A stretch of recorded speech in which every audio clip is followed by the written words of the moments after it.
पंजाब के राज्यपाल गुलाब चंद कटारिया ने अपने होशियारपुर दौरे के दौरान कहा कि जो सरकार द्वारा मुहिम चलाई गई है, नशे के विरुद्ध मुहिम चलाई गई है, उसे एक सरकारी अभियान न समझते हुए जनता का अभियान समझना होगा, उसे बनाना होगा ताकि ये हर घर तक जा सके और इसका व्यापक असर भी हो सके। राज्यपाल ने ड्रग एडिक्शन सेंटरों का दौरा कर नशे की चपेट में आए नौजवानों से बातचीत की और इसके बाद एक निजी कॉलेज में डिफेंस कमेटी के सदस्यों से विचार विमर्श भी किया। मीडिया से बातचीत करते हुए उन्होंने कहा कि ये अभियान मुख्यमंत्री या राज्यपाल का नहीं बल्कि हर नागरिक का है, जिसकी शुरुआत स्कूलों, कॉलेजों और यूनिवर्सिटी से होनी चाहिए। उन्होंने शिक्षण संस्थानों और हॉस्टल प्रशासन की जिम्मेदारी तय करते हुए कहा कि ये देखने की जरूरत है कि बच्चे किस ग्रुप में बैठते हैं, क्या गतिविधियां कर रहे हैं, क्योंकि आने वाला भविष्य इन्हीं संस्थानों में पल रहा है। अगर वहीं से निगरानी और जागरूकता शुरू की जाए तो नशे पर प्रभावी रोक जो है वे संभव है। पहले और सबसे कठिन काम को कैसे करें, इसके लिए सरकार भी अपना प्रयत्न कर रही है, कानून के द्वारा भी कर रही है, जन जागरण से भी कर रही है। लेकिन मेरी प्रारंभ से ऐसी मान्यता रही है कि अकेला कानून कभी किसी समस्या का स्थायी समाधान नहीं होता। जब तक जनता इसको अपने मन से इस बुराई को स्वीकार करके जब वो सहयोगी बनकर खड़ी हो जाती है, तब जाकर के सफलता का जो परसेंटेज है वो बढ़ता है। और इसलिए मैं शुरू से जनता के बीच में ही रहा हूँ।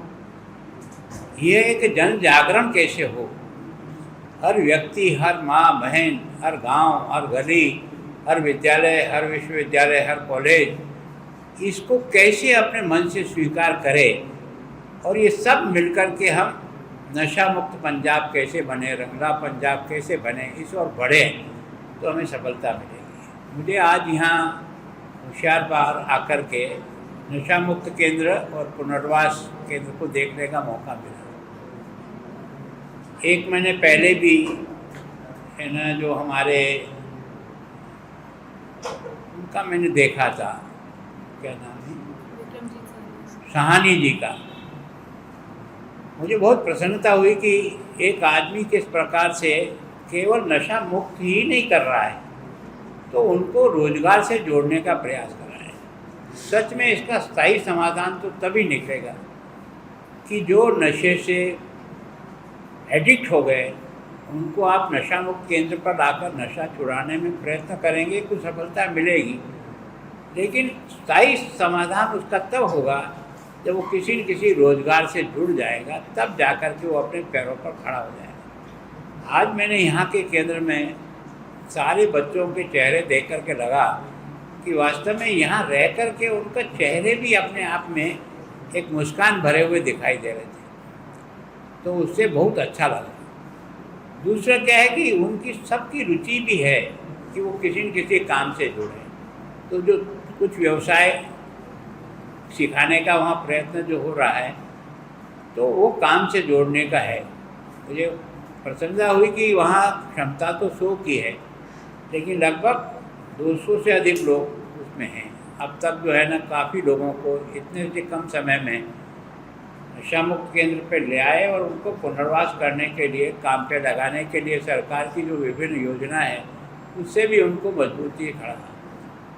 वैसे तो डीसी साहब ने इन्होंने किया, पर मैं सोचता हूँ कि हर नशा मुक्त केंद्र का जो भी बालक वहाँ आता है उसकी एक पूरी ऐप बने, ताकि जिस दिन भी लोड करके देखें कि मोहन लाल या विक्रम सिंह आज कहाँ है, क्या कर रहा है, कहीं कुछ काम कर रहा है कि फिर भटक रहा है, तो उसको अगर देख करके अपन उसका पीछा करेंगे 1-2 साल, तब तो वो इस मामले में सफल हो जाएगा। और मैंने जो कुछ भी देखा है कि इसमें सबसे ज़्यादा अगर कोई दुखी महसूस करता है नशे के कारण से, तो माताएं बहनें करती हैं, जो परिवार को टूटते हुए देखती है, अपने बच्चों को अपने सामने तड़पती हुई देखती है। मैं पिछली बार जब आया था बॉर्डर डिस्ट्रिक्ट में, तो मुझे 1-2 जगह सुनने को मिला कि हम अपने बच्चों को तड़पते नहीं देखते, तो हमें ला करके उसको देना पड़ता है, तब जा कर के हमें ये महसूस होता है कि चलो हमने किया। तो वो स्थिति जब पहुंचती है तो बहुत ही भयानक होती है। तो मैं सोचता हूँ इस अभियान को हमने भी जागरण करने का प्रयास किया, लेकिन सरकार ने बहुत ही मुस्तैदी के साथ पिछले 2.5-3 महीनों से इस अभियान को बड़ी मुस्तैदी से कानून की पालना भी करा रहे और जन जागरण के अंदर भी लग रहे हैं। तो लोगों को महसूस होता है। मैंने यहाँ बैठने के पहले मैंने उनसे ही सुना कि भाई आप बताओ आपको क्या अनुभव करता है, आपको क्या कमियाँ लगती है, हमारी क्या कमियाँ हमको निकालनी चाहिए। तो उन्होंने एक ही कहा कि रोज़गार से जोड़ना ये एक सबसे बड़ी समस्या है। जब तक रोज़गार से नहीं जोड़ पाएंगे तब तक हम उस बच्चे को बचा नहीं पाएंगे। और दूसरा ये कि स्कूल और कॉलेजेस जो है वहाँ किस प्रकार का ग्रुप बनता है, किस ग्रुप के साथ वो बैठते उठते हैं, इस पर संस्था के और हॉस्टल के जो इंचार्ज हैं उनको भी देखना पड़ेगा। अगर हमने स्कूल और कॉलेज और यूनिवर्सिटी को नशा मुक्त कर लिया तो हमारी सफलता का 50% काम पूरा हो गया, क्योंकि यही कल के भारत के नागरिक भी हैं और कल का जो कुछ भी परिवार बनेगा इनसे ही बनेगा। अगर समाज बनेगा तो इनसे बनेगा, देश बनेगा तो इनका ही बनेगा। तो हमारा ध्यान उस पर बहुत ज़्यादा जाए उसके लिए प्रयास कर रहे हैं। तो मैं सोचता हूँ कि अगली बार जब मेरा इधर दौरा होगा तो मेरे अभी तो 2 ही ज़िले हुए हैं पैदल यात्रा में, मैं 6 ज़िले में प्रयास करूँगा।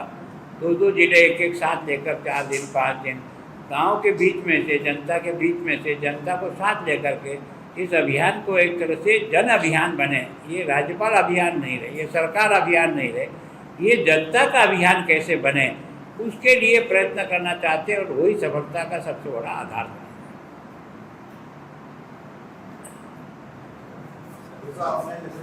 जुड़ा हुआ उन कार्यक्रम से वो इस बात को प्रमाणित कर रहा है कि समस्या से जनता दिल से दुखी है और दिल से जुड़ना चाहती है। बाकी तो कई अभियान हम करते हैं, वो केवल और केवल हम अपने प्रेशर से कुछ लोगों को लाते हैं, भीड़ इकट्ठी हो जाती है, उस सफलता नहीं।